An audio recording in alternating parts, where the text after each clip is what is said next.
तो भैया नमस्कार प्रणाम। हमनी कहीं जा भोजपुरिया माटी के जवान, हम हैं जिला आरा। हम है जिला रोहतास। यही से वीडियो में बन रही जा काहे की वीडियो होके वाला बहुत खास। तो बिना देर के लिए चलेगा। मुंबई जौना के सपना के शहर कहल जाए, उहे मुंबई में आज हमनी के बानी जा। आज रुआ सवे के मुंबई के लाइफलाइन देखावे बानी। मुंबई के लाइफलाइन बोले तो मुंबई लोकल ट्रेन, काहे कि पूरा मुंबई ओकरे पे डिपेंड बा।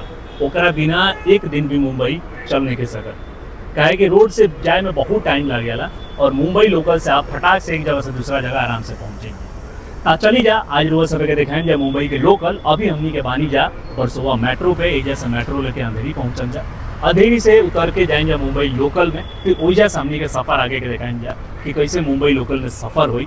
रोज सब बनल रह जाए वीडियो में, हमनी के साथे सफर करन जा। चली चल जाओ। तो भैया ठंडा लगा था ना, एसी में बहुत आराम बा। मेट्रो के खाली इहे एगो बढ़िया चीज लागेला हमरा, एसी ना तो एकरा से बढ़िया बा लोकल। दिखाई ऐसे लोकल ठंडा ठंडा साला बहुत गर्मी है बहुत। मिलेनियन एजो के मेट्रो में मेट्रो के नीचे देखी एजा छोट छोट दुकान लागल बा।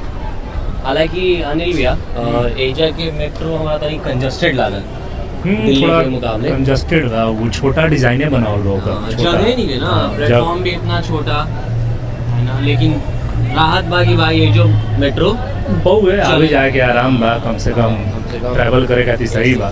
लेकिन मेट्रो के बहुत कम बा, एजा कनेक्शन उतना बा ना सही से। सर 2 गो टिकट दे दीजिए चर्च गेट का। हाँ 2 पर्सन सर, 2 पर्सन। मैं कॉमन टिकट वाला भेज दे रहा हूँ, टिकट एक काटे नहीं खा दूसरा से लेने का। तो भाई 22 किलोमीटर के सफ़र है ना, और मात्र 10 रुपया में। तो भाई यही से लोकल इतना सस्ता बा। एगो पहला फैक्ट एकरा के लाइफलाइन यही से कहल जाला, काहे कि सबसे सस्ता ट्रांसपोर्ट के मामले में भैया मुंबई में, मतलब 22 किलोमीटर खाली 10 रुपया। ठीक बा, अब आगे बताओ। सबसे सस्ता सबसे फास्ट। भाई सांझी के 4 बजे तक इतना भीड़ बा, मतलब जैसे ही शाम और ढली ना वैसे ही स्टेशन के हाल एकदम बदले लगी। भीड़ देख के एगो फैक्ट और ही रहुआ सबके बताई कि एजा रोजाना 90 लाख आदमी लोकल से सफ़र करेला है ना। और एजा लोकल 2 तरीका के चलेली सन, एगो स्लो एगो फास्ट। जौन फास्ट लोकल चलेला वो मेन स्टेशन दादर, अंधेरी, बोरीवली, बड़ बड़े स्टेशन पे रुकेला। और जो स्लो चलेला वो ये सब बीच के जो छोटे छोटे स्टेशन रहेला वो पे रुकेला। एगो लोकल के जौन क्षमता होला ना, ओकरा से 3 गुना ज़्यादा आदमी एजा सफ़र करलन ट्रेन में। यही से 90 लाख रोजाना आदमी एजा सफ़र करलन लोकल में। चलेगा, अब अगला फैक्ट बताओ जी।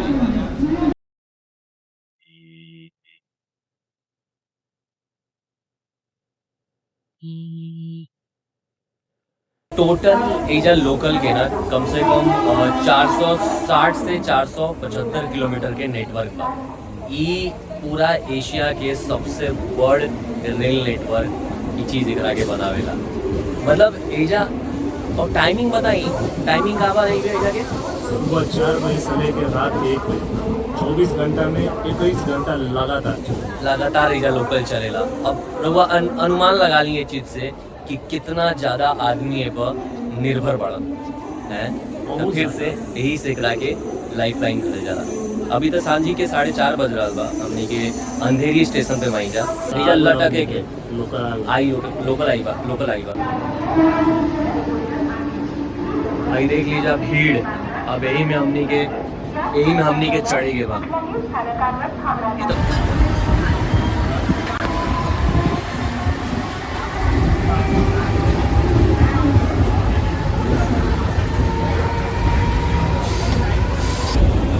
देख सकिना लोकल में भीड़ जा खड़ा के सोचेगा भाई लागला में खड़े नहीं एकदम भारत चलती है ट्रेन। अनिल लिया तो पूरा आनंद लेता हुआ। और है दादर, तो हमने के ट्रेन दादर तक रहे। अब दादर से हमने के चेंज करे के पड़ी चर्च गेट खाती। तो दादर में भीड़ देखिए। दादर ना मुंबई के बहुत बड़ा मार्केट है ना अनिल भैया। बहुत बड़ा बा हाँ, और स्टेशन भी सबसे मतलब व्यस्त ये रहेला सबसे ज्यादा देखिए, काहे कि एजा दोनों लाइन मिले लिसन इंटरचेंज भाई जा दो हाँ, लाइन के हाँ। वेस्टर्न लाइन और हार्बर लाइन का हार्बर दुकान लाइन का हाँ दुकान, हाँ तो भाई भीड़।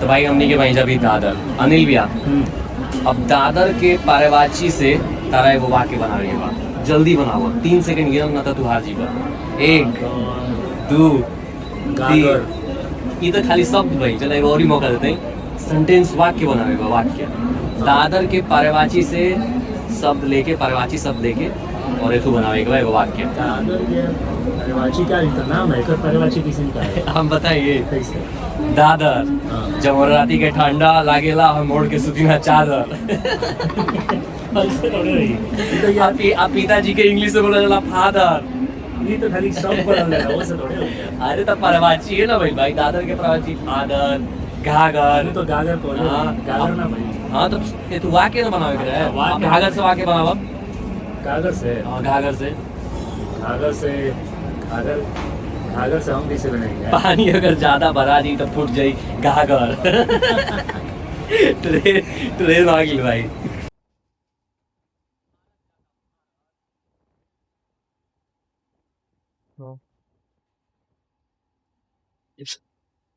तो भाई हई है एजा के स्टेशन चर्च गेट देखिए कितना सुंदर लगा था है ना ये आखिरी स्टेशन है ना नीविया लास्ट है एकरा के मतलब स्टेशन लाइन है के क्या? वेस्टर्न लाइन के ये आखिरी स्टेशन है अब कई लोकल एजा एजा आके लोकल टर्मिनेट हो जालिए एजे लोकल आके रुक जाला फिर एजा से वापस जाला। लौट के। करीब 175 साल 174 साल पहले ही लोकल के सफर शुरू हुई रहे मतलब 1853 में पहला लोकल चला रहे मुंबई में छत्रपति शिवाजी महाराज टर्मिनल से लेके थाने तक और ओकरा बाद इस सफर थमे के नामे नहीं खिले कैसे थम जाई क्या कि हम पहले ही कहानी हमनी के रुआ से कि एजा के लाइफ लाइन है हमनी के समय बतैनी जा हमनी के क्षमता बतैनी जा कितना आदमी ट्रैवल करलन लोकल में वो बतैनी जा और एगो चीज़ हमनी के ना बतैनी जा ई जैसे डिब्बा वाला होला ना टिफिन सर्विस हालांकि हमनी के अभी शाम के टाइम में कोई लोकल ना लेकिन 2 लाख रोजाना टिफिन होला जेकरा के डब्बा वाला कहल जाला